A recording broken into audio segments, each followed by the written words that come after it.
وہ آدمی جس میں تنہائی میں اللہ کا ذکر کیا، اللہ کو یاد کرنے بیٹھ گیا، کوئی دیکھنے والا نہیں تھا، وہ تنہا تھا، حجرے میں تھا، اپنے بند کمرے میں تھا، اپنے رب کو یاد کیا۔ اللہ کی یاد کرتے کرتے اس کی آنکھوں سے آنسو ٹپکنے لگے، اس کی آنکھیں آنسو کا خراج دینے لگی۔ تو میرے اور آپ کے آقا و مولا نے فرمایا کہ یہ آنسو اتنے قیمتی ہیں، ان آنسوؤں کے بدلے میں قیامت کے دن اسے عرش الہی کا سایہ نصیب ہوگا، عرش الہی کا سایہ اسے نصیب ہوگا ان آنسوؤں کے بدلے میں۔ رومی علیہ رحمہ فرماتے ہیں جہاں پانی گرتا ہے وہاں سبزہ اگتا ہے، جہاں آنسو گرتے ہیں وہاں رحمت اترتی ہے۔ تو اس لیے جو اللہ کی یاد میں رونے کا لطف ہے اور اللہ کی یاد میں آنسو بہانے کا اجر اور صلہ رکھا گیا ہے، یہ گناہوں کو دھو ڈالتا ہے، یہ اندر کی صفائی اور ستھرائی کا سبب اور ذریعہ ہے۔ میرے اور آپ کے آقا و مولا نے فرمایا راتوں کی تنہائیوں میں اٹھ کے قرآن پڑھا کرو اور قرآن پڑھتے ہوئے رویا کرو۔ پھر فرمایا فَإِلَّمْ تَبْكُوا فَتَبَاكُوا، اگر رونا نہ آئے تو رونے کی کوشش کیا کرو۔ حضرت داتا گنج بخش علی حجویری سے ایک مرید نے کہا حضرت اگر رونے کی کوشش کریں پھر بھی رونا نہ آئے، فرمایا پھر اپنے مقدر پہ رویا کرو۔ تم اتنے سنگ دل ہو گئے ہو کہ تمہاری آنکھیں آنسوں کا خراج نہیں دیتی۔ جو رونا نہیں جانتا وہ اللہ کی رحمتوں کو اور اللہ کی کرم نوازیوں کو کیسے سمیٹ پائے گا؟ بچہ روتا ہے تو ماں دودھ دیتی ہے، جب بندہ اللہ کی حضور الہاؤ زاری کرتا ہے، عجز کرتا ہے، انکساری کرتا ہے تو اللہ کی رحمتوں کو جوش آتا ہے اور اللہ تعالیٰ کی رحمتیں اس پہ برستی ہیں اور اس کے نہ صرف گناہ معاف ہوتے ہیں بلکہ اللہ تعالیٰ اس کے گناہوں کو بدل کے نیکیوں میں تبدیل کر دیتا ہے۔ ایک فقیر تھا، ملنگ درویش، اللہ کا بندہ، اس کی عادت یہ تھی کہ اپنے ڈیرے پہ آنے والوں کو کھلاتا، ان کو پلاتا، ان کی ضروریات کا خیال رکھتا، لیکن کو مالی آسودگیاں نہیں تھی۔ ہوتا یہ تھا کہ بعض اوقات لوگ آتے تو ادھار لے کر کے وہ لوگوں کو کھلا دیتا۔ خیر چونکہ فقیر کا مزاج یہ ہوتا ہے کہ لوگ آئیں اس کے ڈیرے سے کھائیں، بابا بلے شاہ نے بھی کہا تھا نا اٹ کھڑک کے دکڑ بجے تتا ہووے چلا، آن فقیر کھا کھا جاون راضی ہووے بلا۔ یہ فقیروں کا مزاج ہے، تو جو بھی آتا اس کے ڈیرے سے کھاتا اور وہ ادھار اٹھا اٹھا کے لوگوں کی ضروریات کو پورا کرتے رہتے۔ وقت آخر آ گیا، جن لوگوں نے ادھار دیا تھا وہ سارے تقاضا کرنے آ گئے۔ اب بابا جی کو کیا فکر لاحق ہے کہ یہ میرے مہمان ہیں اور میں ان کو کچھ پیش کرنے کی صلاحیت نہیں رکھتا۔ ایک بچہ تھا، وہ کچھ سامان بیچ رہا تھا، پتیسا بیچ رہا تھا یا کوئی اور چیز بیچ رہا تھا۔ اس نے گلی سے گزرتے ہوئے آواز لگائی، خادم کو کہے سے بلا کے لاؤ، کہا تم بیچ رہے ہو تو میرے مہمانوں کو کھلا دو۔ بچہ بڑا خوش ہوا کہ میں سارا دن گلیوں میں گھوم کے یہ پتیسا بیچنا تھا، اب یہ ایک جگہ ہی سارا فروخت ہو گیا تو یہ تو موج لگ گئی، میں جلدی گھر چلا جاؤں گا، میری ماں خوش ہوگی۔ تو سارا ان مہمانوں کو کھلا دیا گیا اور اس کے بعد کہا بابا جی پیسے؟ کہا تم بیٹھ جاؤ، جب ان کو ملیں گے تو تجھے بھی مل جائیں گے۔ وہ بیٹھ گیا، 2 4 10 منٹ بیٹھا تو بچہ تھا، پھر کھڑا ہو گیا، بابا جی پیسے؟ کہا جب ان کو ملیں گے تو تجھے بھی مل جائیں گے۔ پھر آدھا گھنٹہ گزرا تو پھر اس نے کہا بابا جی پیسے؟ میری ماں میرا انتظار کر رہی ہے، ہمارے گھر کا چولہا اسی سے جلتا ہے، میں یہ پیسے لے کر جاؤں گا اور میری ماں کوئی ہنڈیا خریدے گی اور ہم شام کا گھر کا کوئی سلسلہ کریں گے۔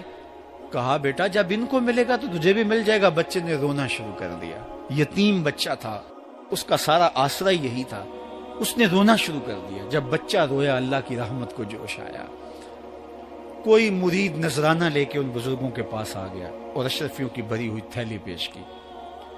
وہ اتنے پیسے تھے کہ اس بچے کو بھی دیے، جتنے لوگ آئے تھے سب کا قرض چکایا، کہا جاؤ گھروں کو۔ تو سب نے کہا بابا جی ہم صبح سے بیٹھے ہوئے تھے تو یہ نذرانہ دینے والا صبح سے نہیں آیا، تو اب کیسے آ گیا؟ کہا صبح سے تمہارے اندر کوئی رونے والا نہیں تھا، ایک رونے والا آیا تو باقیوں کا بھی کام بن گیا۔ بعض اوقات کسی ایک شخص کی وجہ سے باقیوں کی خطائیں بھی معاف ہوتی ہیں۔ آج ہم اجتماعی طور پہ تا حد نظر اندر باہر اوپر نیچے اتنے لوگوں کے ہجوم میں اللہ کی بارگاہ سے یہ توقع رکھتے ہیں کہ مالک کتنے ہجوم میں کوئی ایک تو ہوگا جو تیرا لاڈلا ہوگا، کوئی ایک تو ہوگا جو تیرا بہت قریبی ہوگا، کوئی ایک تو ہوگا جس پہ تیری رحمتیں برسیں گی، تو مالک اس کے صدقے سے ہماری خطائیں بھی معاف کر دے، ہمارے گناہ بھی معاف کر دے۔ کوئی ایک رونے والی آنکھ مل گئی تو باقیوں کا بھی کام بن جائے گا. اٹھ فریدا ستیا تے میلا ویکھن جا, وت کوئی بخشیا مل جاوے تے تو ہی بخشیا جا. میرے مالک ہم سب کی خطائیں معاف کر دے, ہم سب سے درگزر فرما, اور ہم سب کے باطن کو ستھرائیاں دے دے, ہمارے اندر کو پاکیزگیاں دے دے. بہت وقت میں نے اور آپ نے صاحب گزار لیا, تیزی کے ساتھ زندگی بیت رہی ہے. میں اگر اپنے آپ کو دیکھوں تو میری زندگی کتنی بہاریں کاٹ چکی ہے. اگر آپ اپنے آپ کو دیکھیں, کوئی 60 سال, کوئی 20 سال, کوئی 25 سال, زندگی تیزی کے ساتھ گزر رہی ہے. بندہ جب سوچتا ہے کہ میں 40 سال کا ہو گیا ہوں تو آگے میری زندگی کے اگر 30 سال بھی ہیں تو 30 سال تو کافی ہیں, لیکن وہ پیچھے اگر پلٹ کے دیکھے تو 40 سال یوں گزر گئے جس طرح چٹکی بجائی جاتی ہے. جب چٹکی بجانے کے وقت میں 40 سال گزر گئے محسوس ہوتے ہیں, تو جو باقی 30 سال اگر ہوئے بھی وہ تو گمان ہے میرا, وہ تو گمان ہے آپ کا. ہمیں تو ایک سانس کا بھی نہیں پتا. پوچھا گیا زندگی اور موت کے بارے میں کیا خیال ہے, کہا فجر پڑی ہے, پتہ نہیں ظہر پڑھ سکیں گے یا کہ نہیں. کہا اتنی لمبی امیدیں لگائے بیٹھے ہو, کہا ظہر پڑی ہے, پتہ نہیں عصر پڑھنے کا موقع نصیب ہوتا ہے کہ نہیں. کہا یہ بھی طول عمل ہے. ایک بولا عصر پڑی ہے, پتہ نہیں مغرب پڑھ سکیں گے یا کہ نہیں. کسی نے کہا ایک رکعت پڑی ہے, پتہ نہیں دوسری رکعت بھی پڑھنا نصیب ہوتی ہے یا نہیں. کہا یہ سب تمہارے منہوں کی باتیں ہیں. میں تو کہتا ہوں ایک طرف سلام پھیرا ہے, پتہ نہیں دوسری طرف سلام بھی پھیر سکیں گے یا کہ نہیں. کیا موت اتنی قریب نہیں ہے؟ ہم نے اپنی آنکھوں کے سامنے لوگوں کو جدا ہوتے یوں نہیں دیکھا ہے. ہم کہتے ہیں اس کی خبر سنا رہے ہو موت کی, یہ تو میں نے ابھی سبزی والی دکان پہ دیکھا تھا. لیکن جب موت آتی ہے تو ایک لمحے کا تقدم اور تاخر نہیں ہوتا. تو صاحب آئیے اپنی زندگی کو اللہ اور اس کے رسول کی راہوں پہ ڈالیں. آج وقت ہے, آج موقع ہے, آج توبہ کا دروازہ کھلا ہے. کل سب کچھ نہیں ہوگا. آج اس کی رحمتیں آواز دے رہی ہیں. آج وقت ہے, وقت پر کافی ہے ایک قطرہ بھی آب خوش ہنگام کا.